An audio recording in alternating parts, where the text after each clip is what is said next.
Hello and welcome to Devil's Advocate. How credible is the government's claim that it's reduced the fiscal deficit to 4.6% of GDP?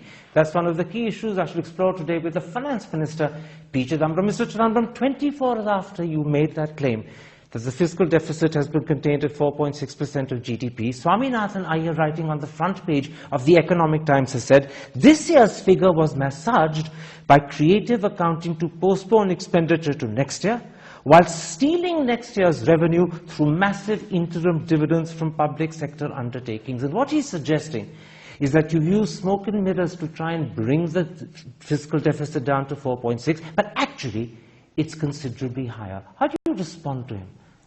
That's a stock line of my friend. Last year, in this very room, sitting in the chair I was sitting in your chair, he said, my last year's number was also smoke and mirror. Now, my last year's number was in the budget estimates. We have presented the revised estimates. Nobody has been able to find fault with the number that I've presented in the revised estimates. Let's then focus on the actual quantity of subsidies that you rolled over to next year. You've admitted that 35,000 crore of fuel subsidies have been rolled over to next year, but Moody's has said that in fact you've underestimated the fuel subsidy bill. They claim that you've underestimated by some 30 or 40%, and therefore the rollover of fuel subsidy alone will be considerably more than the 35,000 you've admitted to. Last year we rolled over 45,000, and they said that hides the true figure. This year we have shown the accounts. We did roll over only 45,000. For this year we're rolling over 35,000. Wait for the revised estimates of next year and you will find that we've actually rolled over only 35,000. So you're saying that Moody's is wrong? I think they don't have the numbers which I have. They don't have the data which I have.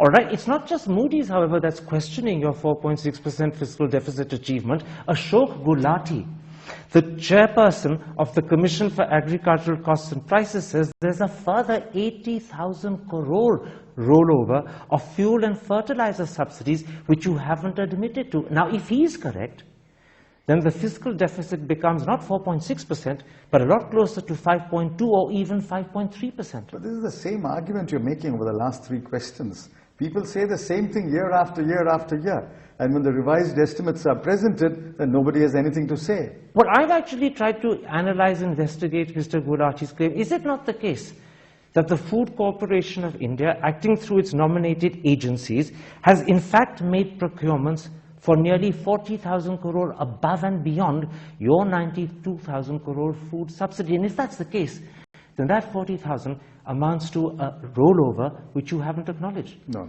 I am only concerned about what the budget, the Treasury, gives to A or B or C. We have provided for food subsidy for next year 1,15,000 crore. And I think a strong, firm hand on the wheel can keep the food subsidy to 1,15,000 crore. But you're talking about next year. Just a moment. You have to allow me to complete the answer. What Food Corporation procures, how it finances it, is a matter between the Food Corporation, the Ministry of Consumer Affairs, and the banks. I'm talking about the fisc.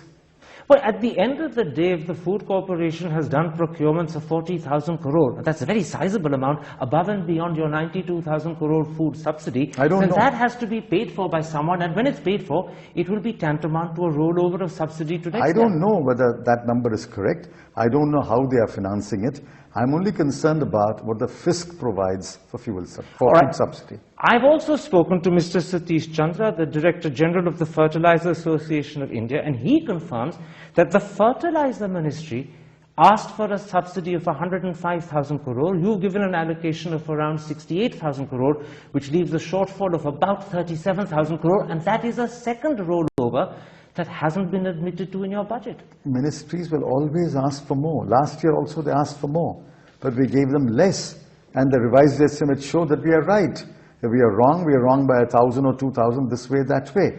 Ministries always ask for more. We sit with ministries across the table, arrive at the number, and it is the proof of the pudding is the revised estimate. You know, you keep using last year to prove that if you were right last year, you will be right this year. But the truth is, as the Business Standard has revealed, that last year you only admitted to a 45,000 crore rollover of fuel subsidies. Actually, the paper claims the overall rollover for fuel, food and fertilizer was well over 100,000 crore. See, I can't answer these claims. Somebody must tell me from the revised estimates, and the accounts are audited by the CNAG, where are these numbers they are talking about? I can only go by what I estimated last year at the beginning of the year, what I'm estimating at the end of the year, and to say that my estimates are not wrong. You know, you're questioning both what Mr. Gulati has said in public as well as what Mr. Satish Chandra has said to me. You're also questioning Moody's, but the truth is, the Business Standard, one of our more reputed pink papers, actually seems to agree with both Mr. Gulati and Mr. Chandra. On Wednesday, the paper said that, in fact, the Food and Fertilizer Ministry will have to make up the shortfall of around 80,000 crore from other avenues, such as bonds and special banking arrangements. Today, Thursday, in their leader, they've criticized you for placing these two ministries in an awkward and invidious and difficult position. See, I'm not questioning anyone. They are questioning my numbers. Absolutely. And I'm answering them by saying, I have a BE, I have an RE, I have a new BE. The RE numbers are there, the actuals will come in, the CNAG will audit it, money can't be hidden in the government of India. Therefore, the numbers prove that our estimates are broadly right. Our estimates may be wrong by 1 or 2%, but that is what an estimate is. But the numbers that they are talking about are not correct. And if I can go back 12 months, they said more or less the same thing about last year's just numbers. A moment. If your estimate may be wrong by 1 or 2% and your estimate of 4.6 is wrong by 1 or 2%, you're talking about 5.6 to 6.6. 4.6% won't be wrong by 1 or 2%. Last, I was right on 2 estimates so far. I mean, I think since you seem to be going around the same question in 6 different ways, all I'm trying to tell you is, I had an for 2012-13, I had an RE. For 2013-14, I had a BE and an RE, and nobody has been able to point out where those numbers are wrong. The reason I'm going about it, as you say, in 6-7 different ways is because I'm putting to you the views of 6-7 different top authorities who are considered very credible. See, and each of them has questioned the 4.6. I'm not going to question their intelligence or their ability, but I certainly don't agree that they can question the officials of the Finance Ministry and our experts' intelligence and ability. So far, I've talked to you about people who claim that they have knowledge of rollover of subsidies which you haven't admitted to in the budget. Let me approach this matter one last time in a different way. Abik Barua, the chief economist of HDFC, writing in the Business Standard, has said that 4.6% of GDP means that in absolute terms, the fiscal deficit is somewhere around 524,000 crore. That number is there. Absolutely, that is the number. And he says, given that in the first 9 months of the year, it had already reached 516,000 crore, you have roughly some 8,000, 8,100 crore for the last quarter. Now, let me give you his conclusion, then you answer. His conclusion is... I think the questions are longer than the answer. You have to allow time for the answer. The reason the questions are longer is because the audience needs to understand the content. You can take your whole time of the interview. I have no problem. Let me therefore come to the conclusion that Abik Barua reaches. He says the fiscal deficit is therefore likely to be higher, both in absolute terms and as a percentage of GDP. Now, he's someone who's considered a reputed authority. Are you saying that his calculations and his assumptions are completely fallacious? Yes, I say that. I say that because they say it every year. Every year they say these same things. I've read many articles of people whom you have named. Every year they say the same thing. We know how the fiscal deficit rises and then falls in the last 2 months. Are you suggesting that people who have made budgets for so many years in the Ministry of Finance don't know to make a budget or don't know to arrive at an estimate? Oh, they know how to make a budget, all right. In fact, they know so well how to hide things they want to not reveal. That's why people question you. Listen, it's your expertise that leads them to suspicion. I take serious exception to that statement.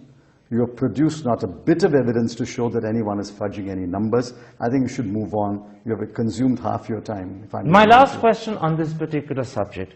Are you therefore saying to me that all these authorities that I've named, Moody's, Ashok Gulati, Abik Barua, Satish Chandra, that all of them are wrong and that the Finance Minister and the Finance Ministry is right? our estimates are right. We were right in RE of 12-13. We were right, we will be right in the RE of 13-14. Nobody has found fault with the RE of 12-13. Nobody will be able to find fault with the RE of 13-14, and therefore the BE of 14-15 is right. All right, Mr. Chidambaram, let's now come to